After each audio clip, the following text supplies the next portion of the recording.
So ayan guys, so ayun po, naka-video po tayo habang nagmamaneho. So ayun, so kung may sasakay po na maghihingi naman po tayo ng permiso kung pwede po tayo mag-video o humingi po tayo ng permiso sa bawat pasahero po natin na naka-video po tayo. Magpapaalam naman po tayo para hindi din po tayo, para iwas din po sa violation. So sana may sumakay na pwede natin kausapin, pwede natin makwento-kwentuhan. Ngayon ko lang po ito sisimulan at gagawin ko sa para po na content natin. So ayun, na-inspire po tayo na tayo po ay gumawa ng vlog or ng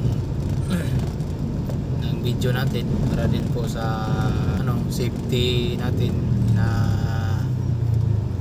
biyahe. At may mga pasahero din po tayo na makakasalamuha. So yun na nga, sa bawat biyahe natin, bawat pasahero natin ay mayroon pong kwento. Ang dami na din kasi nakapansin sa sa decoration natin dito sa loob ng taxi natin na may mga notes tayo nakalagay dito sa itaas. So yun, idea lang din po natin yan na makapagbigay po ng kwento o ano po yung nais nyo pong isulat na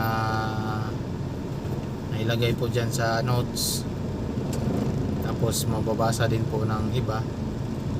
So pwede din po nilang picturean o pwede din pong gawing inspiration na mapupulot po na aral sa bawat pasahero po natin. Sa mga pasahero po natin na sumasakay, may maaliw po sila at may mabasa-basa po sila sa sa loob po ng taxi. So ayun, ngayon yung video na to gamit natin ay yung cellphone natin. So ayun, gagawa tayo ng paraan para makahatid din tayo ng mensahe katulad din po ng ibang vlogger or nagko-content na